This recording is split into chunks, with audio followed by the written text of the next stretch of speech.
Hello, good morning, sixth class. आज आज को आपको मैं वर्कशीट 21 डिस्कस करने वाली हूँ। आपको वर्कशीट 21 कैसे करनी है। ओके, सो आइए समझते हैं वर्कशीट 21। वर्कशीट 21 करने का तरीका देखिए, मैं आपको बताती हूँ। आपको सबसे पहले अपने इंडेक्स में जाना है बच्चे, वहाँ पे लिखना है वर्कशीट। वहाँ पे आपको लिखना है बच्चे वर्कशीट 21, जो कि यहाँ लिखा हुआ है। ठीक है, ये वाली डेट डालनी है आपको, यही डेट डालनी जो डली हुई है, यही वर्कशीट का नंबर डालना जो यहाँ पे लिखा हुआ है। ओके, फिर यहाँ पे आपको ये सब चीज़ें कुछ नहीं लिखना है आपको, ये जो लिखा हुआ है ग्रुप ये सब। ओके, ये सब आपको नहीं लिखना है। फिर यहाँ पे लिखा है विद्यार्थी का नाम। ठीक है, तो आप जो भी आपका नाम है, विद्यार्थी आप हैं, आप स्टूडेंट हैं, ठीक है, आप यहाँ पे अपना नाम लिख देंगे जो भी आपका नाम है। ठीक है, जैसे सलोनी है, इस तरीके से अपना नाम यहाँ पे लिख देंगे। हिंदी इंग्लिश आप जैसे चाहे वैसे लिख सकते हैं। कक्षा अध्यापक का नाम, तो आपकी जो भी क्लास टीचर है उनका आपको यहाँ पे नाम लिखना है। पूनम मैम या अंशु मैम जो है क्लास टीचर्स हैं आपकी 6th ए एंड बी की, वो आप यहाँ पे लिख दीजिएगा। ठीक है, और इसके बाद में अब हम आगे बढ़ते हैं, समझते हैं कि क्या है। अपने कपड़ों की अलमारी की सफाई करते हुए सरोज चाची ने रेनू को समझाया कि हमारे वस्त्र किससे बने होते हैं बच्चे, कपड़े से बने होते हैं। कपड़े रेशों से बने होते हैं तथा ये रेशे या तो प्राकृतिक होते हैं, ठीक है, जो पौधों और जानवरों से प्राप्त होते हैं, या फिर कृत्रिम होते हैं। ठीक है, इन शब्दों का मतलब समझते हैं। प्राकृतिक मतलब प्रकृति, ठीक है, नेचुरल, जो हमारी प्रकृति से हमें आसानी से मिल जाते हैं। जैसे हमें अगर हमें ऊन मिल जाए, ठीक है, हमें कपास मिल जाए, तो इससे हम अपने कपड़े आसानी से बना सकते हैं, बुनाई करके हाथों से। ठीक है, लेकिन कृत्रिम जो होते हैं वो मशीनों से बनाए जाते हैं। कैसे बनाए जाते हैं बच्चों, मशीनों से बनाए जाते हैं।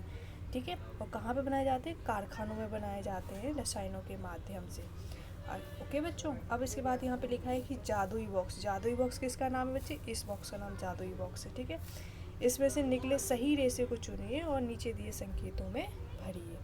ठीक है, तो नीचे जो है आपके पास आप जैसे देख सकते हैं कुछ खाली ब्लैंक्स हैं, इन पे आपको भरना है। ठीक है, यहाँ पे देखिए बच्चों, आपके सामने चित्र बना हुआ है, ये रेशम के कीड़े का चित्र है। ठीक है, तो यहाँ पे आप क्या लिख देंगे, रेशम लिख देंगे। ओके, फिर इसके बाद में रेशम के जूट से क्या बनता है, साड़ी बनती है। ओके, ये दादी की शॉल है, आपकी दादी की शॉल है, और यहाँ पे ऊन का चित्र बना हुआ है, तो ऊन हम यहाँ पे लिख देंगे। ओके, और आप जैसे ये एरो मैंने लगाया, आप ऐसे नहीं करना है। ठीक है, आपने यहाँ पे प्रॉपर रेशम लिखना है, ऐसे करके रेशम आपने लिखना है, पूरा पैराग्राफ उतार करके। ठीक है, ऐसे गड़बड़ मत कीजिएगा, मैं थोड़ा सा जल्दबाजी की वजह से ऐसे कर रही हूँ। ठीक है, आपको ऐसे नहीं करना है, आपको यहाँ पे प्रॉपर लिखना है कि ये रेशम है। ठीक है, फिर यहाँ पे रेशम के बाद यहाँ पे आपको ऊन लिखना है। ठीक है, क्या लिखना है, ऊन लिखना है। ठीक है, फिर ये क्या बना हुआ बच्चे, ये आपका कपास यानी कॉटन बना हुआ, तो यहाँ पे हम कपास लिख देंगे। कपास आप की स्पेलिंग हम यहाँ से देखेंगे। ठीक है, यहाँ से। ओके, अब इसके बाद में आगे बढ़ते हैं। आगे हम आ जाएंगे और देखेंगे कि ये जो है थैले में सब्जियां, इस थैले में सब्जियां, तो थैला किससे बनते हैं बच्चे, जूट से बनते हैं, जैसे हमारे बोरे होते हैं ना अनाज के, उससे बनते हैं। ठीक है, ये आपके सामने मोजे हैं और ये आपके सामने रस्सियाँ, ये किससे बनती है बच्चों, ये नायलॉन से बनती हैं। नायलॉन की स्पेलिंग वहाँ पे लिखी हुई है। ठीक है, नायलॉन।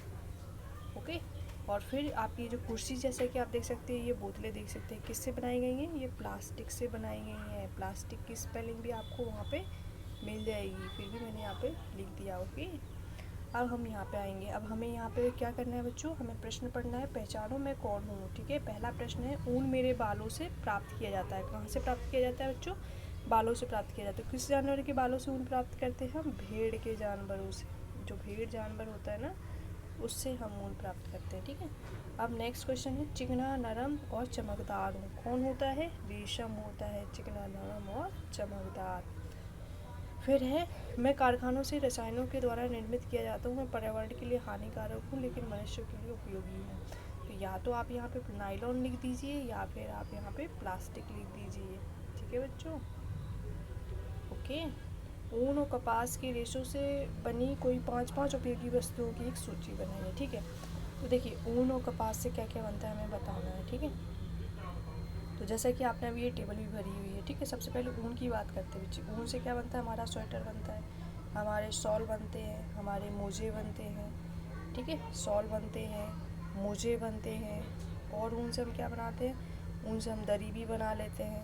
ठीक है, और हम ऊन से क्या बनाते हैं, 5वां बताओ मेरे को, हम अपनी मफलर भी बनाते हैं। मफलर, है ना। तो ये ऊन का हो गया। अब आते हैं हम कपास पे। किस पे आते हैं? कपास पे। तो कपास से हम क्या क्या बनाते हैं बच्चों? कपास से हम बनाते हैं शर्ट, ठीक है, चादर, चादर बनाते हैं, थैले बनाते हैं, ठीक है, और क्या बनाते हैं? थैले बनाते हैं, और कपड़ों से कितनी सारी चीज़ें बनाते हैं आप। शर्ट बनाते हैं, पैंट बनाते हैं, है ना, और क्या बनाते हैं? फ्रॉक भी बनाते हैं, ठीक है। इस तरीके से 5-5 हो गए दोनों के। आगे बढ़ते हैं। अब है किसी भी 3 हानिकारक प्लास्टिक की वस्तुओं के चित्र बनाइए, ठीक है। तो सबसे पहले तो पॉलीथीन, और एक ये बोतल बनाने ला, एक ये चेयर बना लेना, है ना। और पॉलीथीन कैसे बनेगी? इस तरीके से आप पॉलीथीन बना देना, पॉलीबैग, ठीक है। तो 3 चीज़ें हैं जो हमें अपनी जो रोज़मर्रा की ज़िंदगी है उसमें इस्तेमाल नहीं करना चाहिए, ठीक है। तो ये हुई आपकी वर्कशीट सॉल्व। इसे अपनी नोटबुक में लिखेंगे, जैसे बताया गया वैसे लिखेंगे, इंडेक्स वगैरह सब चीज़ें फिल करेंगे। मेरे पास चेकिंग के लिए आज ही सेंड कर देंगे। जैसे ही आपके पास ये आता है वीडियो, आपको तुरंत इसे देख के समझ के भेज देना है, ठीक है। फिर भी कुछ बच्चे नहीं कर पाते हैं तो इसके सोल्यूशंस भी मैं आपको सेंड कर दूँगी, आपका कुछ भी नहीं छूटेगा। और इसी इंटरेस्टिंग तरीके से हम चैप्टर्स भी कवर करेंगे, ठीक है बच्चों। Till then take care, bye bye.